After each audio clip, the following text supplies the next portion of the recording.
Hello, I am Ajit Kumar Jha, CEO of Power Pixar channel, and we are making our news program is going to focus today for the public global channel on Priyanka Gandhi's maiden speech in Parliament. This is our second video on Priyanka Gandhi. I had made one when Priyanka Gandhi had just won her maiden elections, which was on 23rd of November. And, you know, that was a historic win from the constituency of Wayanad. But let's focus today on her, what I call the second innings of Priyanka Gandhi, because it is established that Priyanka Gandhi is an extraordinary campaigner, which we have seen almost from the year 1999. But today the focus is on her maiden speech that she spoke in Parliament. It was basically this is the 75th year of the establishment of our constitution, the Constitution of India. And Defense Minister Rajnath Singh had already given almost, I think, a 3/4 of an hour speech on the Constitution itself. And Priyanka Gandhi, in a way, was responding to that in her maiden speech. But it stood out as one of the most powerful speeches that I have heard in Parliament. And why is that so? What did she say? I mean, we know that Priyanka is an extraordinary speaker in Hindi. Hindi mein, she has the shaili, as they say in Hindi. But much more, the substance of the speech. In fact, she began by thanking, because December 13th was the day when, some certain, our soldiers were sacrificed because of the attack in the past. So she began by raising that issue, that the soldiers who died in defense of Parliament, that we should always remember, as they are our great heroes. And from there, she began by using the metaphor of what she called the Constitution a Suraksha Kavach, which essentially in English means a security shield. So the Constitution of India, which was promulgated in 1950, it took 3 years, to be written during the Constituent Assembly debates, which lasted almost from 1947 till the 1950s. That constitution she called, as I said, the security shield, the Suraksha Kavach. And she kind of defined it. She just didn't use that powerful metaphor. She said that, what does it mean?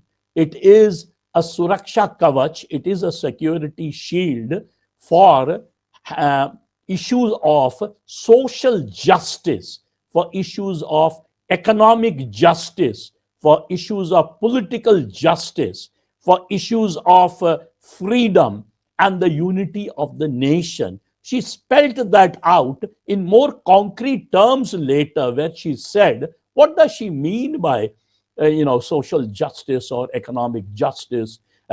She said she was talking about the rights of Dalits, the scheduled castes, the scheduled tribes, the minorities, the women, the poor. How economic inequality was increasing in the country, and how social inequality, polarization was taking place in the country, and how the Constitution is supposed to protect these people who are powerless. Right after she established the various links of what she called the Suraksha Kavach, the Constitution as the Suraksha Kavach, she linked it with other issues. For example, she pointed out, Priyanka pointed out that the whole issue of the Modi government in the last 10 years has, in many ways tried to ruin that, break that Suraksha Kavach. She pointed out that the lateral entry of bureaucrats, for example, that Modi ji started in his first term itself. Of course, the numbers that have entered through that are very minimal, but the attempt to do lateral entry of bureaucrats, of IAS, IPS officers, and the privatization of the public sector units, for example, she pointed out that weakens the Suraksha Kavach. Why? Because she pointed out that the caste survey that the Congress is talking about, that the India Alliance talked about during the Lok Sabha elections, is very essential for protecting the Dalits, protecting the OBCs, protecting the Pichhada Varg, protecting the scheduled tribes, the minorities, the women, for example, where she pointed out that although the Modi government has accepted 1/3 reservation for women in parliament, but they have deferred it by 10 years. Why are you doing that? In a slate of hand, she said, why don't you do it from right now itself if you are serious about women's reservation? And while she was giving this speech, there was a stunning silence in parliament. That is what made it a very powerful speech. It seemed even the ruling benches, the treasury benches, and the opposition members were all listening in rapt attention to Priyanka's powerful speech. And from there, she kind of, she even pointed out that when we talk of caste reservations, when we talk of caste survey, because we need to know the situation on the ground, Prime Minister Modi immediately uses phrases like he used during the Lok Sabha elections of Mangal Sutra and things of that sort. She immediately kind of showed the level at which the Prime Minister himself and the ruling party was falling down when it came to rhetoric, whereas the Congress party was raising issues of principles in this case. So she kind of established the principle behind the social justice, the caste survey, in a very powerful way. And then she went ahead and brought Jawaharlal Nehru, and the Pandit Jawaharlal Nehru, our first prime minister. And she pointed out that whenever we ask questions to the treasury benches, to the prime minister, to the BJP, they immediately start talking about Jawaharlal Nehru and the faults with Jawaharlal Nehru. She pointed out what an extraordinary leader Pandit Jawaharlal Nehru was. He is the reason why today we have the IITs. He is the reason why we have the Indian Institute of Management. He was the one who set it up.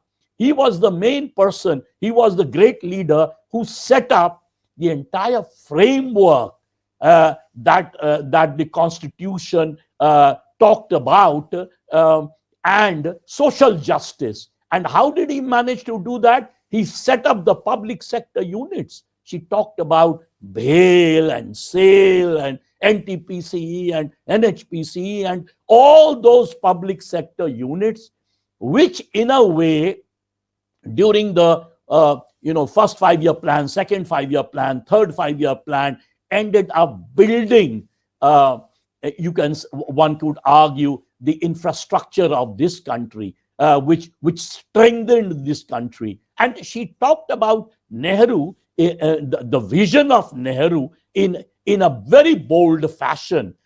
In fact, the Congress party of late had never talked about Nehru in a way that Priyanka talked in parliament, defended Nehru powerfully, and then switched to Prime Minister Indira Gandhi, her grandmother, and she pointed out, why did she nationalize the banks? She nationalized the banks because she wanted to make the banks closer to the ordinary people. People could, it belongs to public sector banks, belong to the people. And then she also talked about the national emergency. And she said, I accept that the national emergency brought about by Indira Gandhi was a mistake. And she apologized for it. And she said, we have apologized for it. But then she turned around and she said, what about the BJP? The BJP has done worse. The BJP has brought about, almost a state of fear in the country, where people are afraid. She said, the Congress party, talks about Mohabbat ki dukan, whereas the BJP is bringing off the language, is talking a language of fear, spreading it all around the country, polarizing the country along sectarian lines.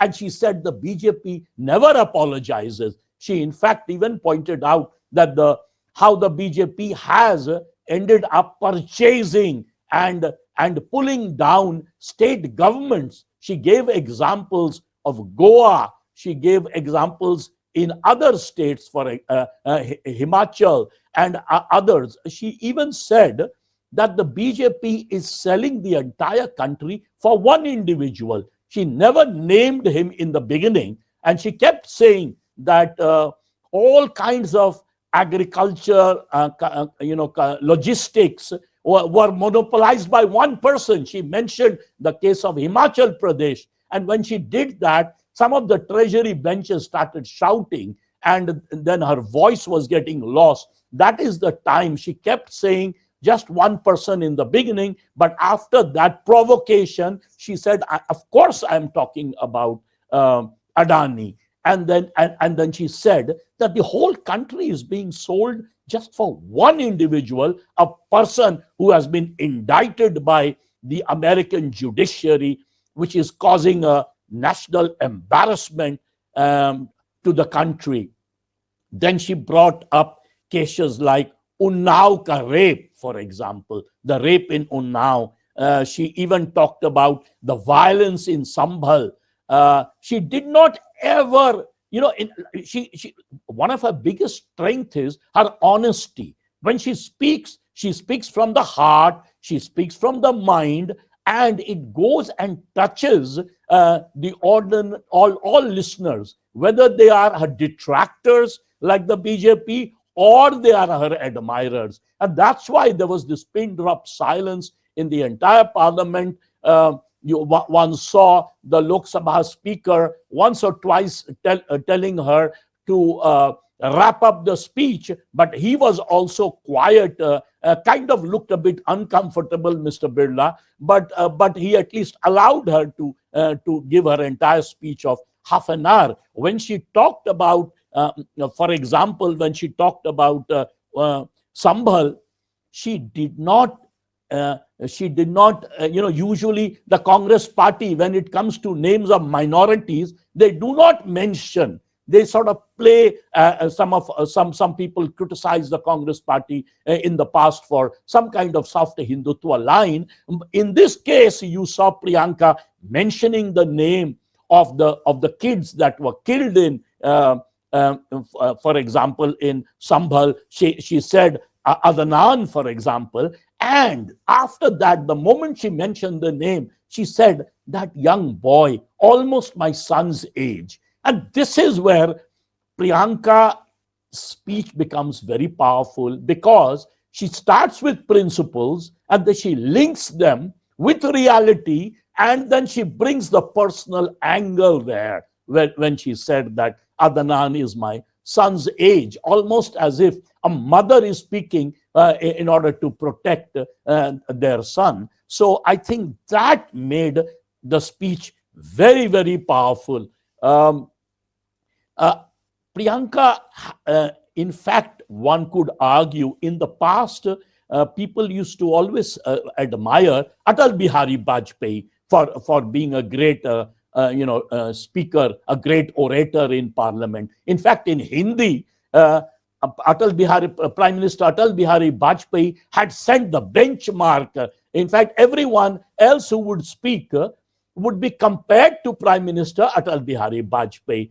Similarly, Rajnath Singh, the defense minister, he's also a very good sort of powerful speaker in Hindi. Of course, Prime Minister Modi is known for being a powerful speaker in Hindi as well. So the consensus was that one of the BJP's strength is that they have very powerful speakers in Hindi.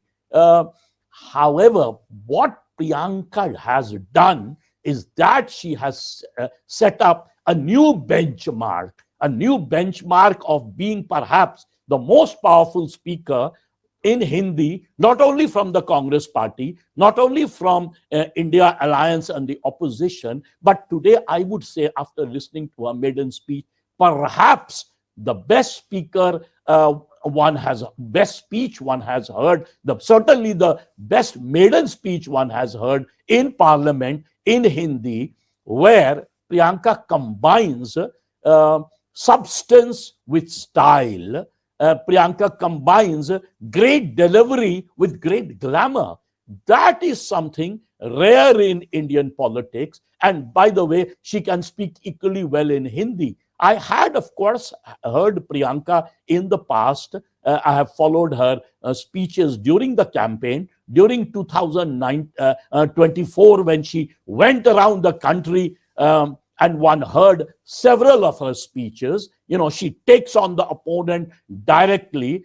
And at the same time, I had heard Priyanka in the previous elections, for example, in 2014, 2019, even earlier, when she would campaign for her brother, Rahul Gandhi, and her mother, Sonia Gandhi. In fact, as early as 1999 and 2004, she was one of the chief campaigners for her mother and brother. Later on, during Uttar Pradesh elections, there also one heard her, going around the state, giving a lot of great speeches. But this speech stands out. Why? Because this speech was a speech in parliament. It had enormous intellectual content. It defended Congress directly. It took on the BJP, direct. In fact, it was as if she had a scabbard in her hand and she was slaying the BJP. In fact, the Yorker, if you use the metaphor of cricket, the great Yorker was when she pointed out, when she was talking of Samvidhan, the constitution, she said that ye RSS ka vidhan nahi hai. This is not the vidhan of RSS. This is the Samvidhan, which was won because of Swatantra Sangram, she said, the national movement where leaders like Mahatma Gandhi, Jawaharlal Nehru, and others participated and fought against the British. And that she put very powerfully. The way she tied up many of these issues in parliament, one had heard such a powerful speech after a very, very long time. And she did not forget, in fact, if someone were to point out that her speech is better than that of Rahul Gandhi's maiden speech. In fact, Rahul Gandhi himself pointed out that Priyanka's speech was much better than my maiden speech. Yet some of the metaphors that she used were those used by Rahul Gandhi. For example, the Mohabbat ki Dukaan that she used was a typical Rahul Gandhi phrase. She also talked about, the Dalit, for example, giving an example, the Dalit killed in Agra. Then several examples she sort of, from the ground, she picked up. She tied it with all those principles which according to her, is linked to the Constitution. And the best part of the speech that I thought, in fact, she started that in the very beginning. She said that in India, from time immemorial, from the time of Vedas and the Purans, Mahabharata and Ramayana, of Jainism and Buddhism, we have had a Vad Sambad tradition, the tradition of open debate. India's democracy comes from that Vad Samvad, that great debate, open discussion that we have with our opponents. We don't kill our opponents, like, for example, in dictatorial regimes where you oppose someone and immediately the opponent is put behind bars and killed. She said we've had a much better Vad Sambad, open, democratic tradition of debate. And that she linked with the national movement, with the constitution. So what BJP had done in the past, when they argued that, we are talking of civilization, whereas the Congress party only talks of constitution, she, with one sleight of hand, she kind of just sort of ended that old debate of the BJP, civilization versus constitution, and she linked the two with the Vad Sambad tradition that comes from, as she pointed out, Buddhism, Jainism, Hinduism, Sikhism, and all in other Indian religions, even Islam as practiced in India. So that, I thought, the way the intellectual content of the speech, in fact, one is reminded of great parliamentarians in the Indian tradition in the past, who would speak in such an intellectual fashion and at the same time link it to reality. And that was delivered with flawless Hindi. In fact, one would say cliched Hindi, but at the same time, the masses could understand. That speech has really gone viral.